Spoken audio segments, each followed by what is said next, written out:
আল্লাহ ডাক দিয়া বলে, মুসা রে, তুমি আমার কাছে একটা এক্সট্রা আমল চাইতেছো, আমি তোমার একটা কালিমা শিখাই, তুমি বেশি বেশি পড়বা, লা ইলাহা ইল্লাল্লাহ।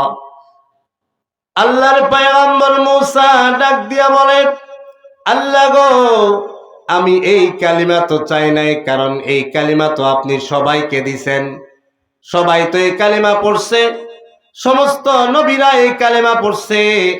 আল্লাহ গো, আমাকে আরো দামি একটা কালিমা দেন।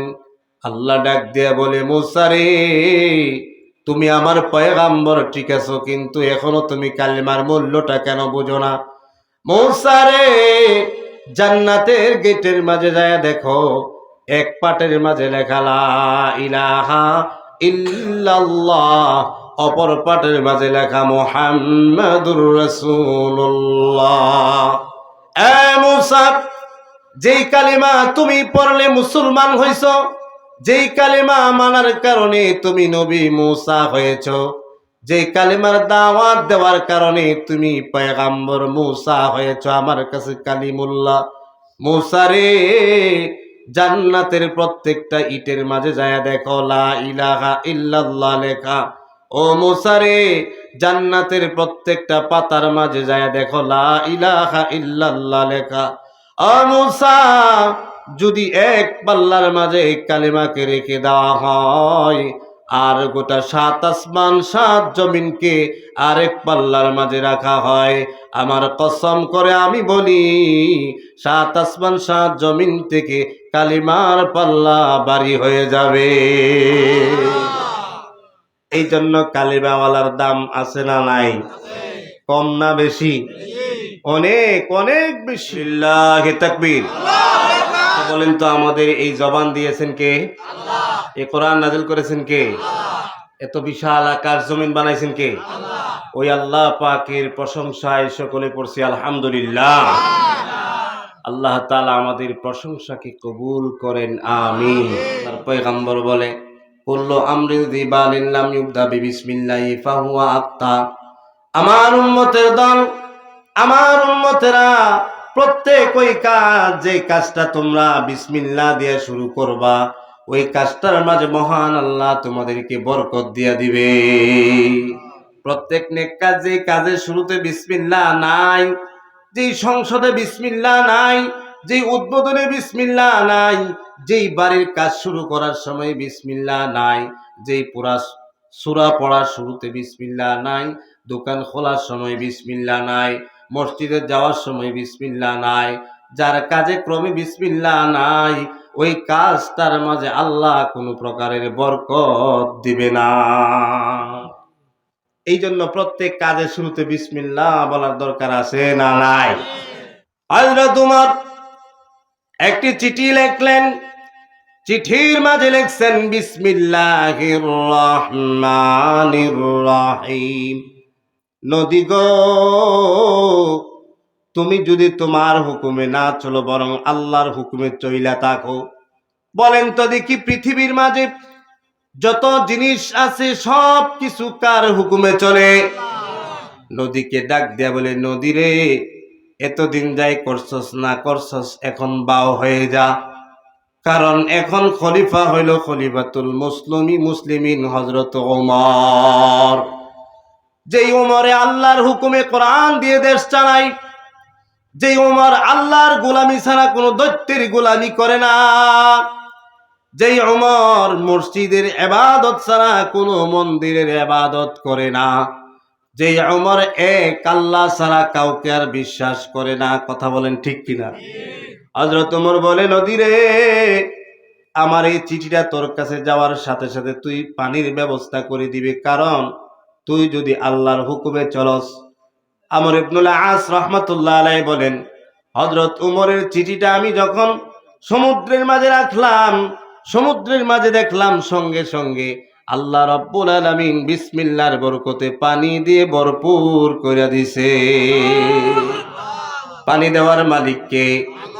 আরো জুলে বলেন, রিজিক দেওয়ার মালিক কে? এই জন্য গোলামি হবে কার? হুকুম চলবে কার? লিল্লাহি তাকবীর। আল্লাহ আপনি কবুল করেন, আমিন। উমরকে চিনেন তো না?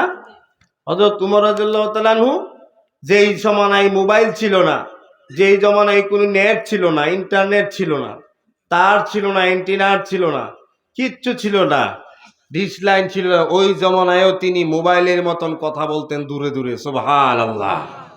হযরত উমর বলেন, আমার বন্ধুরা শুনো, আমি মিম্বারের মাঝে যখন দাঁড়াইলাম, আমি আমার অন্তর চক্ষু দিয়ে দেখলাম ওই সারিয়া বাহিনীর পিছনের দিক থেকে শত্রুরা আক্রমণ করতেছে। যদি তোমাদের বিশ্বাস না হয় তাহলে এখানে আসার পরে জিজ্ঞাসা করিও।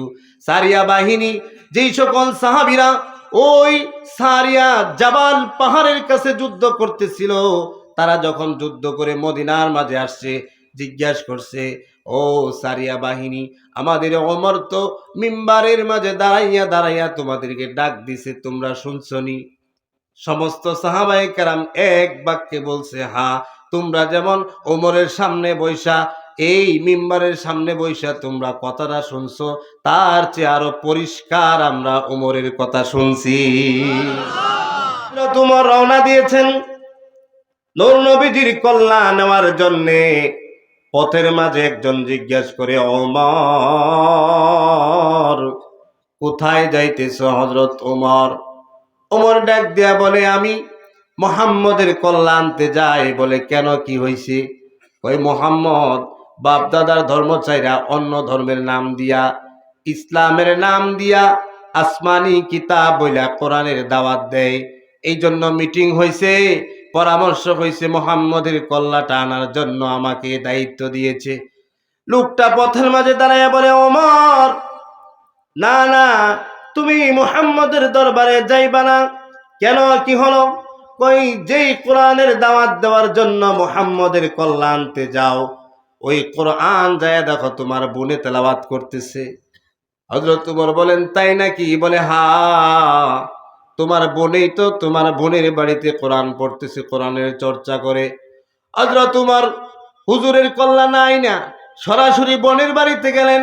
বোনের বাড়িতে যায় দাঁড়ায়া দাঁড়ায়া শুনতেছেন, বোন এবং আরো দুইজন, হযরত খাব্বাব রাদিয়াল্লাহু তাআলা আনহু সহ, ভগ্নিপতি সহ তিনজনে মিলা কোরআনের তেলাওয়াত করতেছে।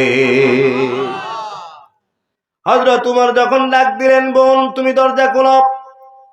বোন আছে ঘরের মাঝে দাঁড়ায় রইছে, ভয়ে কাঁপতেছে, কারণ ভাই হযরত উমর আসছে। যেই ওমরকে মক্কা মদিনার দেখে সবাই ভয় পায়, দৌড়াইয়া দুইজন যায় পালায়া গেছে, দুইজন যায় পালায়ন করছে, বোন দাঁড়ায় রইছে। হযরত উমর ঘরের ভিতরে ঢুইকা বোন রে জুড়ে জুড়ে থাপ্পড় দিছে, এমন জুড়ে জুড়ে মাইর দিছে, তাফসীরের মাঝে লেখছে, ভাইয়ের মায়ের খায়া বোনের শরীর থেকে রক্ত ঝরতেছে, বোন কাঁদতেছে, বোনের চোখ দিয়ে অশ্রু বের হয়ে গেছে, বোন কান্দে কান্দে। একটু পরে হযরত উমরের দিলের মাঝে মায়া আল্লাহ ঢাইলা দিছে। হযরত উমর ডাক দিয়া বলে, বোন যত কিছুই হোক, তুমি তো আমার বোন, তোমার আমি মারছিটা ঠিক হয় নাই। বোন গো, তুমি এতক্ষণ কি পড়তেছিলে, একটু আমারে দাও। বোন ডাক দিয়া বলে, ভাই গো, আমি মুহাম্মদের উপরে যেই কোরআন নাজিল হয়েছে ওই কোরআন পড়তেছিলাম, যেই কথা সেই কাজ। বোন রে বলতেছে, বোন মানছি আমি ভুল করেছি, তুমি কাঁদতেছো, এখন তুমি এতক্ষণ যা পড়তেছিলে আমার একটু দাও, আমি পড়ি। হযরত উমরকে বোনে ডাক দিয়ে বলে, ভাই যদিও আপনি এক মায়ের পেটের ভাই, আপনি কিন্তু আপনাকে আমি এই কিতাব দিতে পারবো না, কারণ আপনি এখনো অপবিত্র, আপনি এই কিতাব ধরতে হইলে আপনাকে গোসল করতে হবে। ভাই ডাক দিয়া বলে, বোন।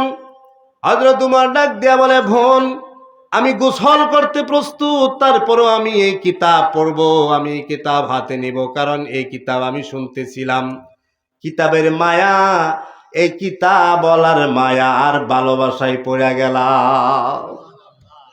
বোন রে বলে, বোন রে কোন দিকে আমার গোসল করতে হবে একটু আমাকে দেখাইয়া দাও। বোন যখন গোসল খানায় দিলেন, হযরত উমর গোসল করলেন। গোসল করার পরে যখন বোনের কাছে আসলেন, বোন তখন কোরআন দিলেন। কোরআনটা খুলে বোন দেখাইলেন, এই যে এই সূরাটা আমরা পড়তেছিলাম। কোন সূরাটা?